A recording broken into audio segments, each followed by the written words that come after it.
فأنا ناصح لإخواني بالصدع بالحق تبيض وجوههم. السكوت في مسألة الحزبية يضرها، فاصدع بما تؤمر وأعرض عن المشركين. سلامي على دماج ورجالها والشيخ يحيى ودار العلم يا سعد بانيها. بسم الله الرحمن الرحيم. الحمد لله حمدا كثيرا طيبا مباركا فيه كما يحب ربنا ويرضاه. أشهد أن لا إله إلا الله وحده لا شريك له، وأشهد أن محمدا عبده ورسوله صلى الله عليه وعلى آله وأصحابه ومن تبعهم بإحسان إلى يوم الدين. أما بعد، إخواني الكرام رحمني ورحمكم الله. Alhamdulillah, kita bersyukur pada Allah Subhanahu wa taala atas semua nikmat yang dicurahkannya kepada kita, baik yang zahir maupun yang batin. Terkhusus setelah nikmatul Islam was sunnah adalah nikmat yang Allah Subhanahu wa taala curahkan kepada kita berupa istimrar fi talabil ilm.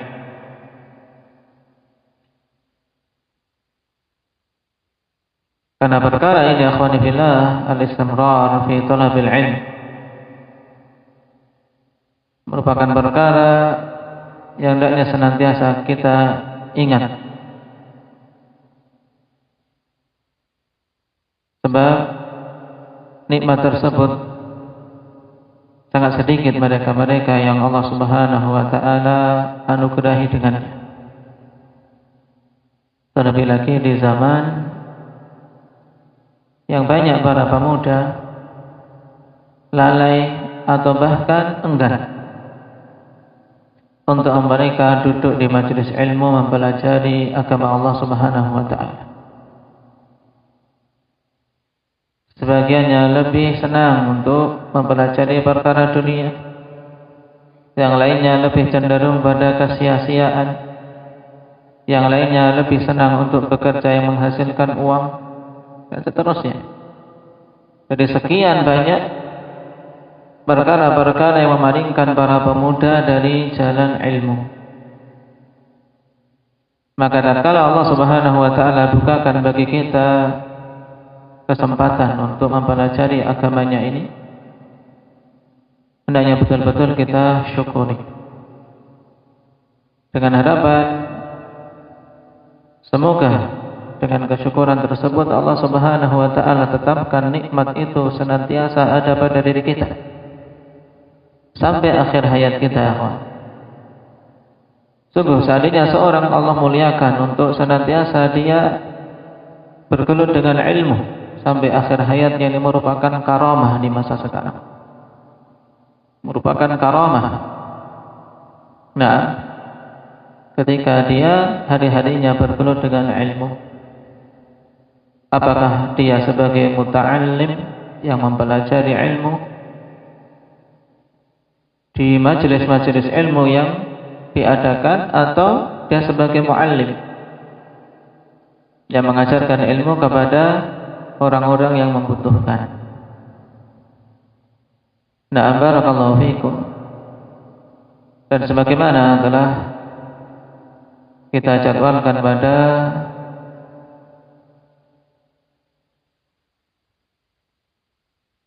pelajaran yang lalu, untuk kita membuka pada hari ini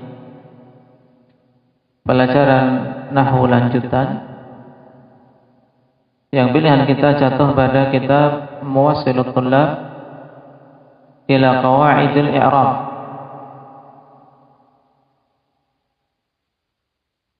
Yang hakikat kitab ini akhwani fillah merupakan syarah dari Qawaidul I'rab karya Ibnu Hisham rahimahullahu taala, yang disyarah oleh Khalid bin Abdullah Al-Azhari dengan syarah yang bagus, yang ringkas, dan metode ikhwanifillah yang terbilang metode syarah yang beliau tempuh itu cukup sulit. Kenapa? Karena menggabungkan antara matan dan syarah secara langsung, sehingga seperti satu kesatuan antara syarah dan matan. Kemudian ditambah lagi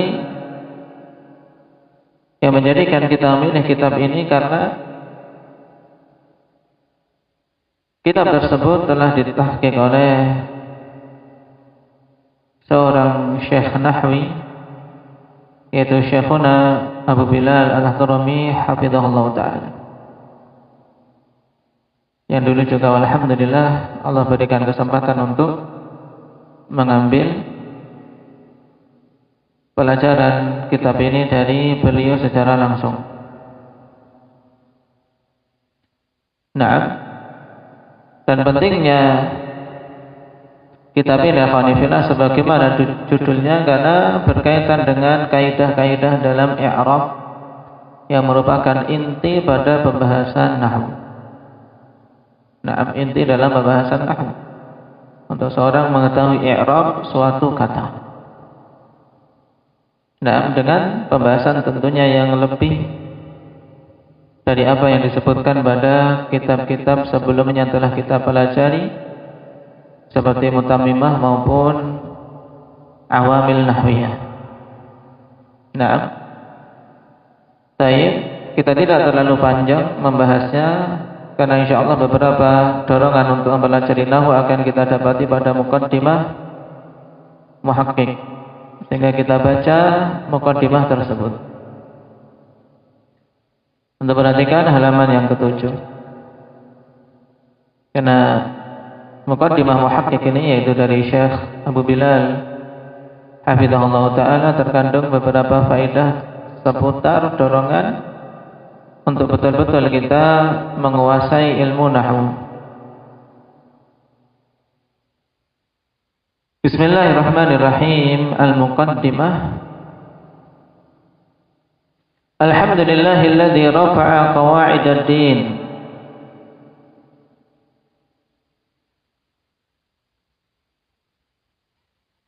Segala puji bagi Allah Subhanahu wa taala yang mengangkat kaidah-kaidah agama ini.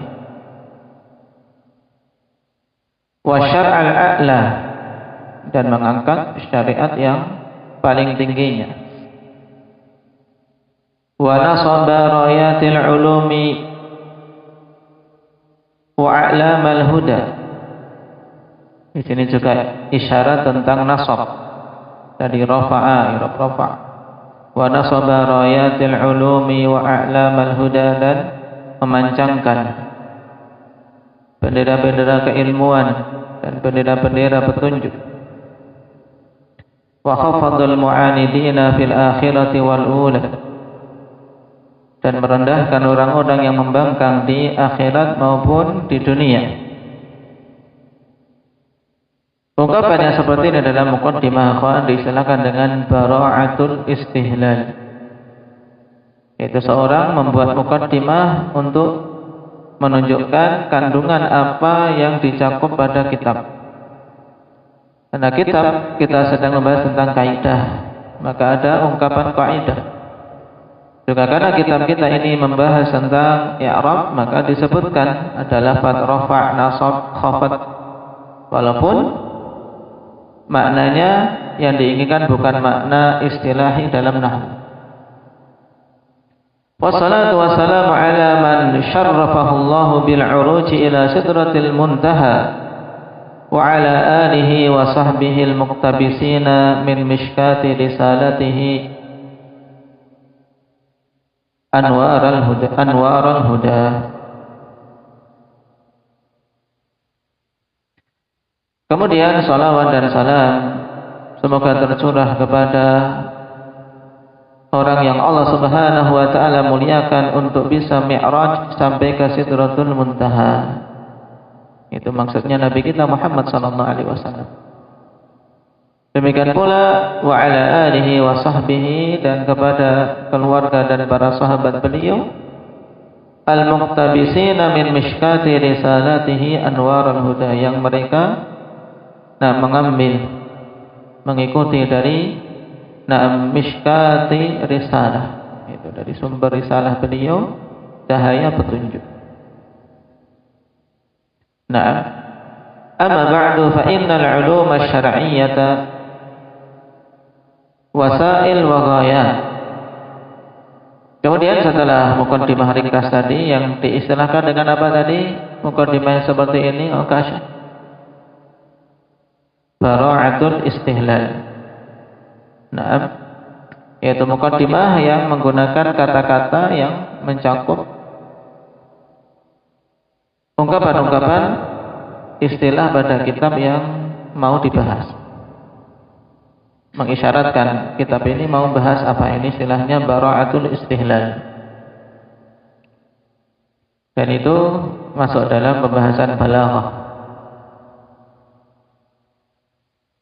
Kata beliau hafizahullah ta'ala, fa innal ulum asy-syar'iyyata wasail wa ghayat. Sesungguhnya ilmu-ilmu syar'i itu terbagi menjadi dua, yaitu ilmu wasail dan ilmu ghayat. Dari ilmu syariat secara umum ikhwan, ada yang merupakan ilmu wasilah sebagai sarana untuk mencapai ilmu yang lebih tinggi, untuk mencapai tujuan, ilmu sarana, ilmu alat. Adapun ilmu ghayat, yaitu ilmu yang menjadi tujuan seperti Al-Quran dan Sunnah, fikih, ilmu ghayat, ilmu aqidah. Qala wa innal ghayata la yasilu ilaiha syakhsu illa an tariqil wasilah. Dan sesungguhnya tujuan, yaitu ilmu ghayah, seseorang tidaklah akan bisa mencapainya kecuali dari jalan wasilah. Harus dengan sarana. Seorang bisa mencapai tujuan tanpa menempuh sarananya tidak akan mungkin. Wa qad ja'alallahu limusabbibatin asbaba, dan sungguh Allah Subhanahu wa taala telah jadikan untuk akibat itu sebab-sebabnya. Akibat bisa ada kalau ada apa, Ahmad? Kalau ada sebab.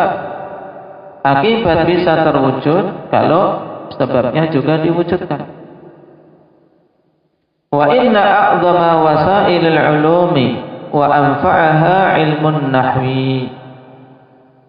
Dan sesungguhnya di antara sebesar-besar wasilah ilmu dan yang paling bermanfaatnya adalah ilmu nahwu.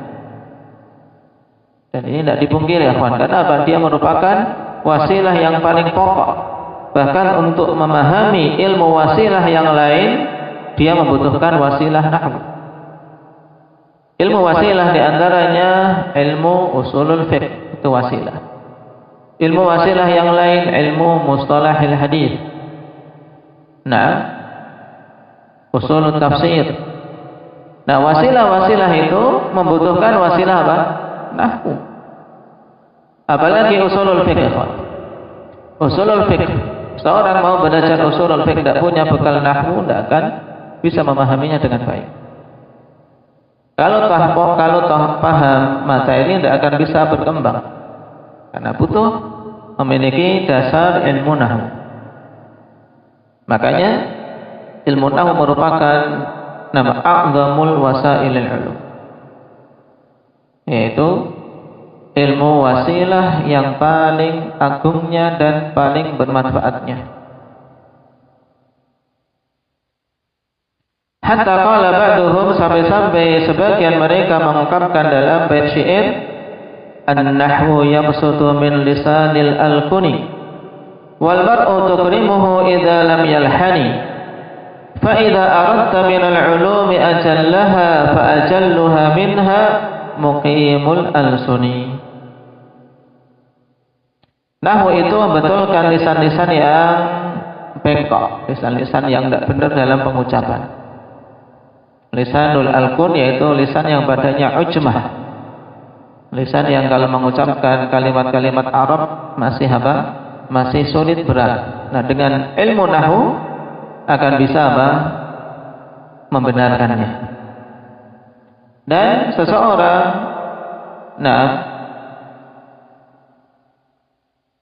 akan termuliakan apabila dia tidak melakukan kesalahan dalam pengucapan. Wal mar'u tukrimuhu idza lam yalhani. Seseorang kok akan memuliakannya kalau dia tidak salah. Nah, tapi kalau seseorang dalam pengucapan salah, membuat orang ketawa, ya dia akan dihinakan, akan diejek.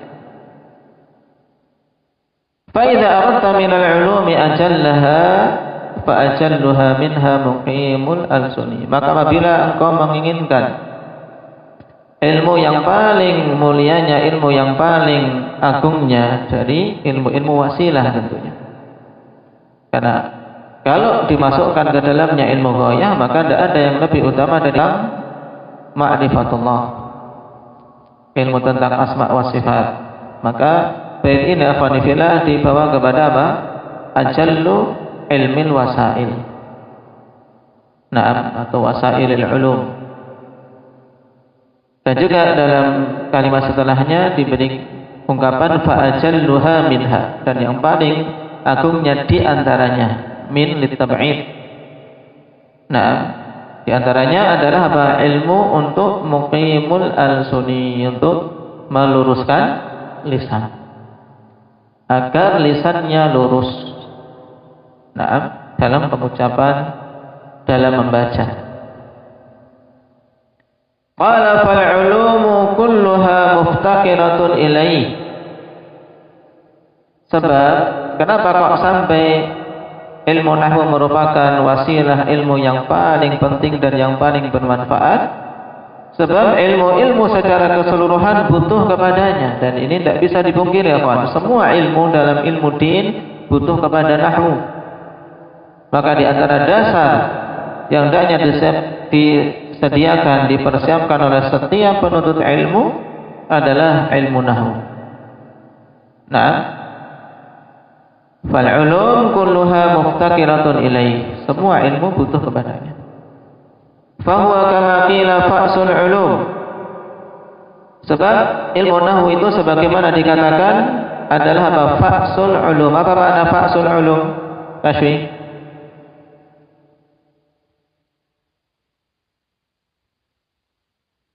Kampaknya ilmu. Kalau kita harus punya kampak dulu, mau mencari kayu biar dapat banyak harus punya kampaknya. Nah, kalau tidak punya kampaknya tidak akan bisa dapat apa-apa. Nah, untuk bisa membelah kayu, untuk bisa mengolahnya. Nah, fa'sul ulum. Sarana pokok, sarana dasar. Baik. Fala yastaghni anhu muhaddithun wala faqihun wala mufassirun wala usuli. Sehingga senantiasa butuh la yastaghni anhu, yaitu tidak bisa seorang mengesampingkan, meninggalkan ilmu nahwu itu, ya, ahli hadis, demikian pula faqih, ahli tafsir dan usuli. Karena makna fala yastaghni berarti apa? Naam, yaftaqir. Fa yaftaqir ilaih muhaddits. Sehingga sangat butuh kepadanya ahli hadis dan orang yang ahli fikih, ahli tafsir serta ahli usul.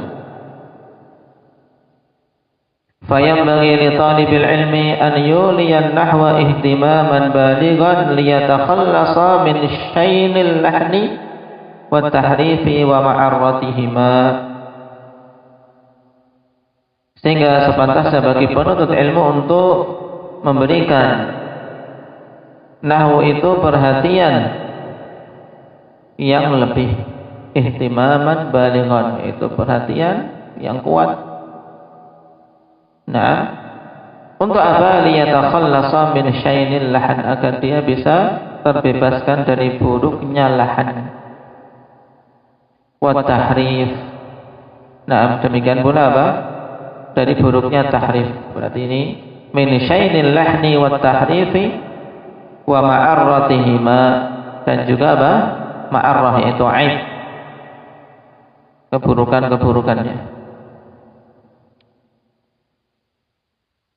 Waqad kana al-ulama'u qadiman yakrahuna al-lahna. Dan sungguh dulu para ulama kita yang terdahulu mereka sangat membenci lahan. Wa yajtanibunahu wa yadhummuna al-lahina dhamman shadida. Dan mereka mencelanya. Ya, mereka menjauhinya dan mencela orang yang terjatuh dalam lahan dengan celaan yang keras.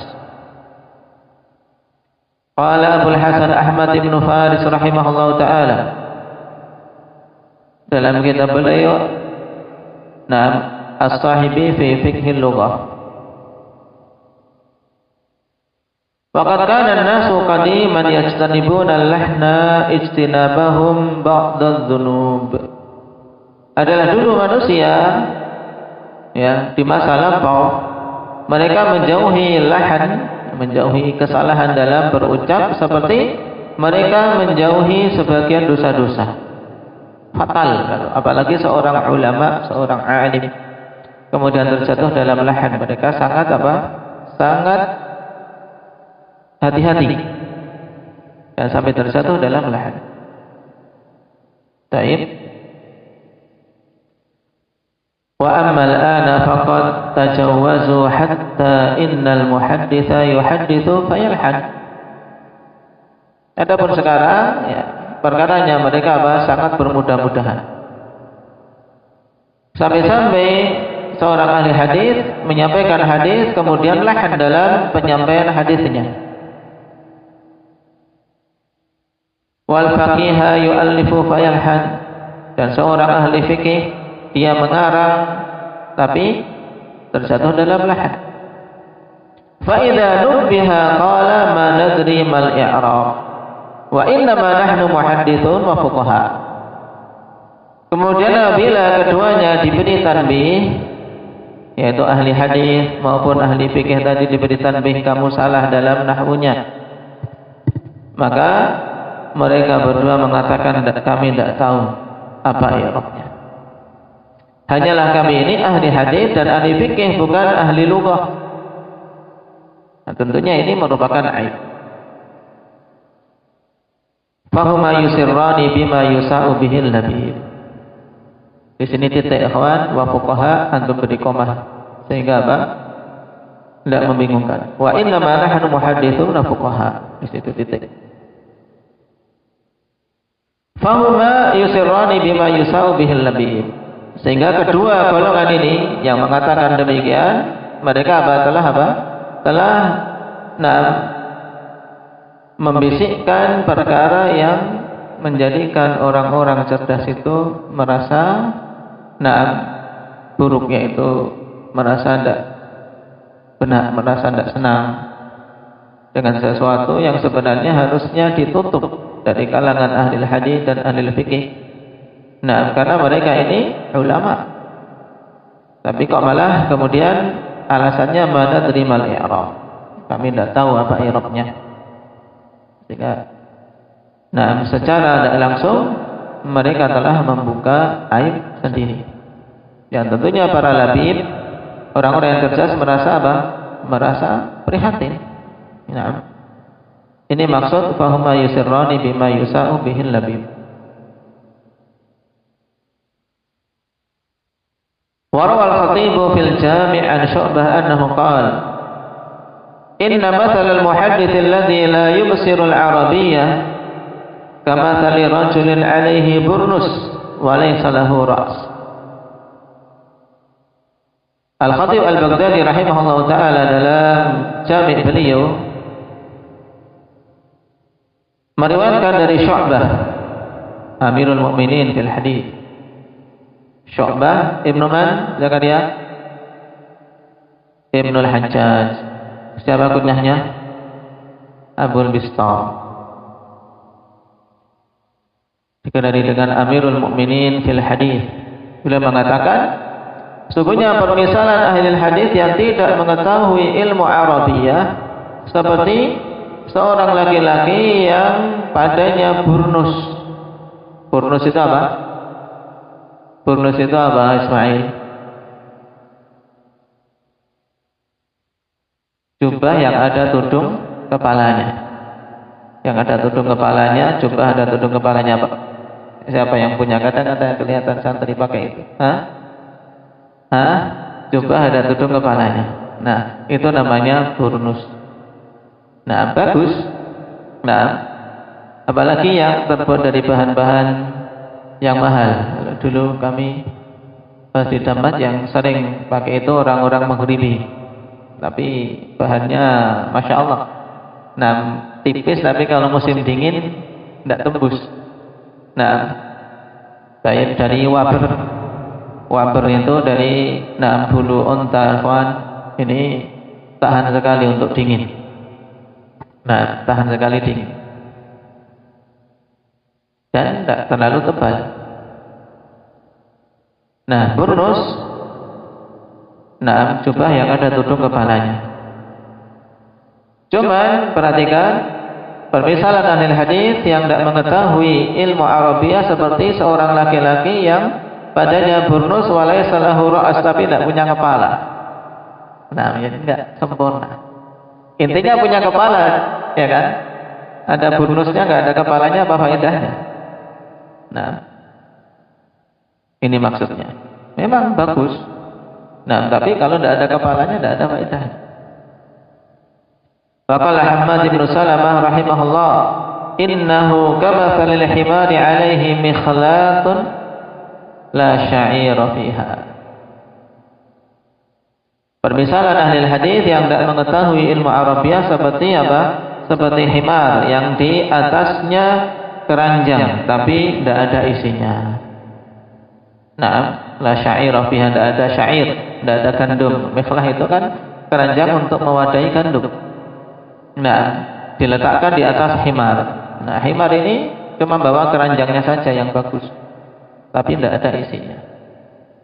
Nah, perumpamaan tersebut menunjukkan akhwani fillah sangat kurangnya orang yang mempelajari suatu ilmu, baik itu ilmu fikih atau ilmu hadis, tapi kok lemah dari sisi nahwu. Dan memang hal ini akan menjadi celah yang sangat lebar bagi orang tersebut untuk dicelah, terutama dari musuh-musuh dakwah. Oleh karena itulah kepada para penuntut ilmu dari kalangan salafiyin, dari kalangan ahli sunnah, hendaknya kita betul-betul memiliki semangat untuk menguasai ilmu ini dengan baik. Karena di antara celah yang banyak, nah, ahli bidah afanifillah mencela salafiyin, di antaranya dari sisi nahwu. Dari sisi nahwu. Sebagian mereka menghabiskan umur untuk nahwu saja, sehingga berusaha mencari celah-celah yang ada di kalangan ahli sunnah. Tapi kalau kita bisa memposisikan ilmu ini pada tempatnya, tidak berlebih-lebihan, tapi juga tidak meremehkan, karena sebagian kemudian meremehkan untuk melawan mereka yang berlebih-lebihan dalam mempelajari nahwu. Ini keliru. Tapi hendaknya ambil ilmu tersebut secara apa? Secara tepat, sesuai dengan porsinya.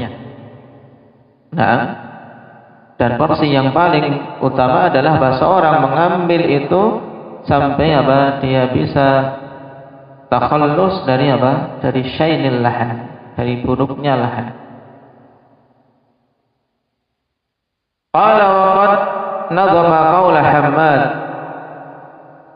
Ja'far as-Sirraj. Ja'far as-Sarraj. Qawla Hammad,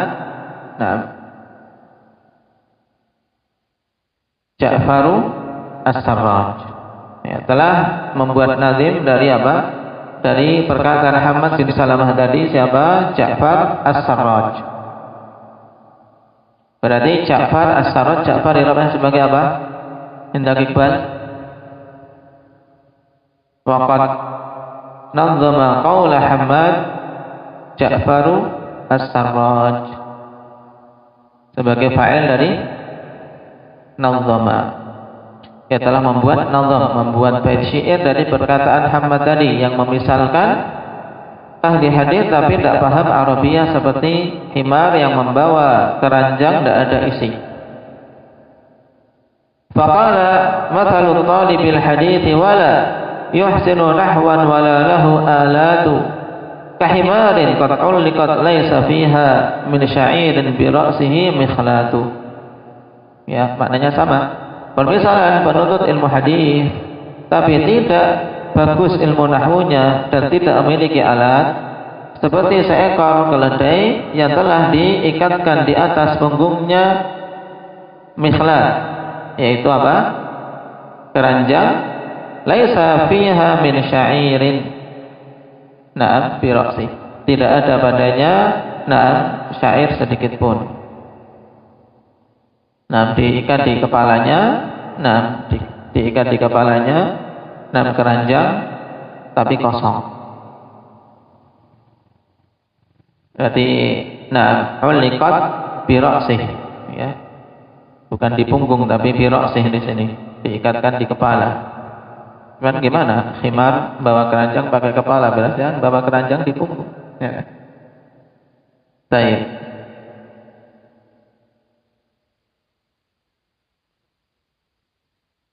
Wa dzakara Syekhul Islam Ibnu Taimiyah rahimahullahu taala kama fi Majmu'il Fatawa an salafi annahum kanu yu'addibuna auladahum 'ala al-lahn.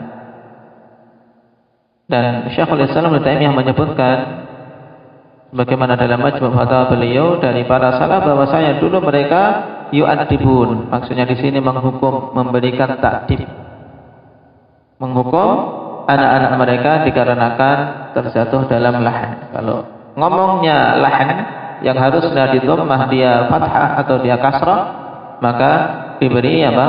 Diberi ta'dib, diberi hukuman. Qala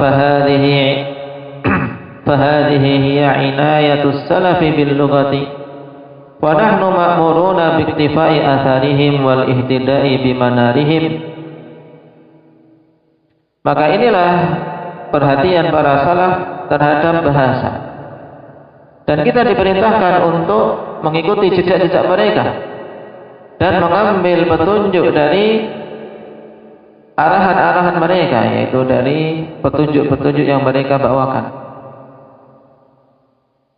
Fafihim wa fi suluki sabilihim al-khairu kulluh.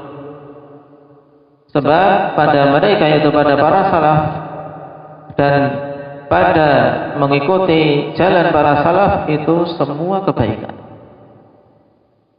Waqad kana baqiyatus salafi Syekhuna al-Jalil Abu Abdurrahman Muqbil Ibnu Hadi Al-Wadi'i rahimahullah yasluku hadzal maslaka iqtidaan bi salafih.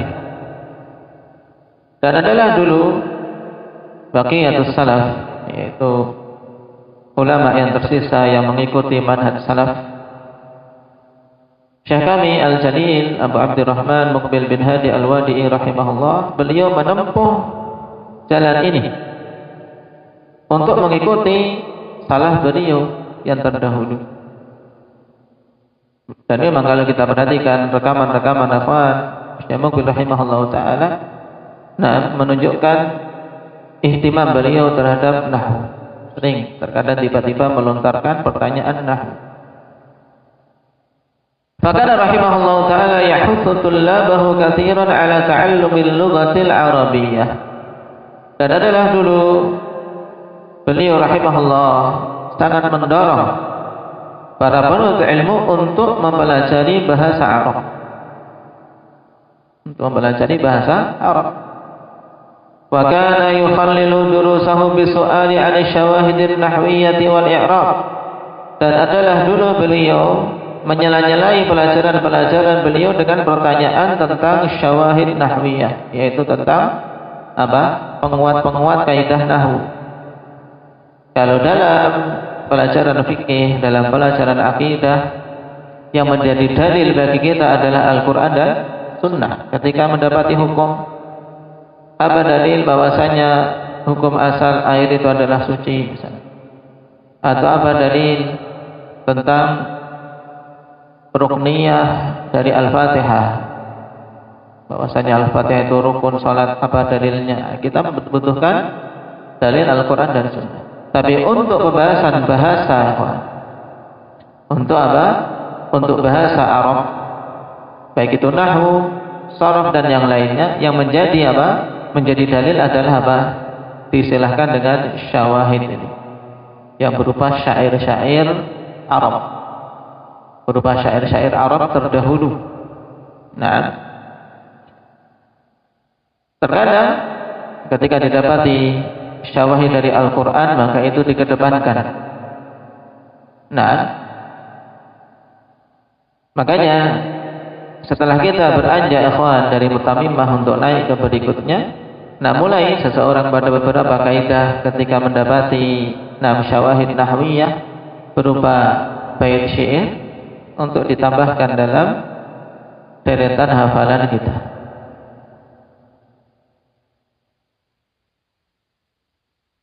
Wa kana yukhalilu durusahu bi su'ali 'ani syawahid nahwiyah wal i'rab.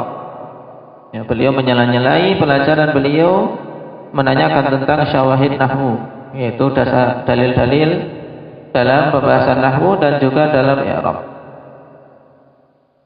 Memberikan pertanyaan tentang i'rab. Faqad sami'tuhu yawman yaqul, dan sungguh aku telah mendengar beliau pada suatu hari mengatakan, ya abna'i, in kanat li 'indakum nasihah mutaqabbalah fahtammu bin nahwi. Ini nasihat yang bagus. Wahai anak-anakku, in kanat li 'indakum nasihatun mutaqabbalatun fahtammu bin nahwi. Jika aku ini di sisi kalian ada nasihat yang diterima, maka berikanlah perhatian terhadap ilmu nahwu. Maksudnya apa? Kalau kalian mau menerima nasihatku, kalau aku ini memiliki kesempatan untuk diterima nasihatnya, maka di antara nasihat pokokku adalah apa? Fahtammu bin nahwi. Berikan perhatian pada ilmu nahwu. Baik. Qala rahimahullahu ta'ala, wa inna nahmadullah, maksudnya Syekhuna Abu Bilal hafizahullah, wa inna nahmadullah alladhi waffaqana lil akhdhi bimithli hadhihi an-nasaih allati kunna nasma'uha min syekhina rahimahullah. Dan sungguhnya kami nahmadullah, memuji Allah Subhanahu wa taala yang telah memberikan taufik kepada kami untuk bisa mengambil nasihat-nasihat yang seperti ini, yang dulu kami mendengarnya dari syekh kami tersebut. Fajazahullahu 'anna khairan, maka semoga Allah Subhanahu wa taala membalas beliau dengan kebaikan. Wa ghafara lahu wa askanahu al-firdaus al-a'la, dan semoga Allah mengampuni beliau dan menempatkan beliau di Firdaus, surga yang paling tinggi. Amin. Nah, baik. Jadi pada mukaddimah yang baru saja kita baca ini, ikhwan, diterangkan sedikit dari pentingnya ilmu nahwu, bahwasanya ilmu ini memiliki kedudukan yang sangat penting, terlebih lagi di antara ilmu-ilmu wasilah yang lain. Karena ini wasilah untuk bisa memahami ilmu wasilah dan ilmu ghayah. Nah, tanpa wasilah ilmu nahwu, seorang tidak akan bisa memahami ilmu wasilah yang lain seperti istilah, usul dan seterusnya, apalagi memahami ilmu ghayah. Ilmu ghayah, ilmu tentang akidah, tentang fikih. Nah, maka perhatikan ilmu tersebut, ikhwan, berupaya untuk memahaminya dengan baik, kemudian menerapkan dalam pelajaran-pelajaran kita yang lain ketika kita membahas, baik itu tafsir atau itu fikih. Kapan saja mendapati sesuatu yang iskal, untuk seorang menanyakan atau menegur. Karena memang dari zaman ke zaman, apalagi kita ini lisannya asalnya lisanul alqun. Lisan kita memang asalnya bengkok.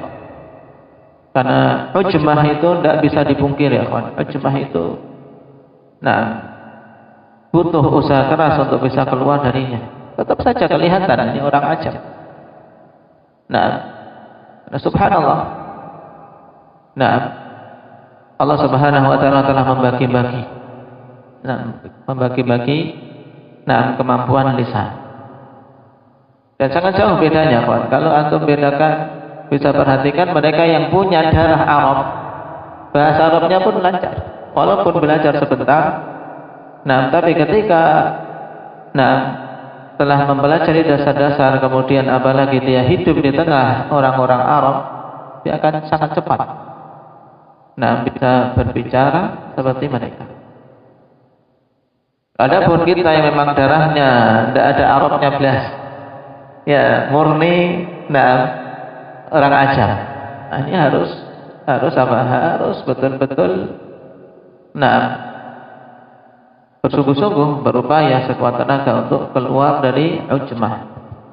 Minimal seorang mengilmui tata bahasa sehingga ketika dia membaca bisa memahami apa yang disampaikan oleh para ulama kita dalam kitab-kitabnya.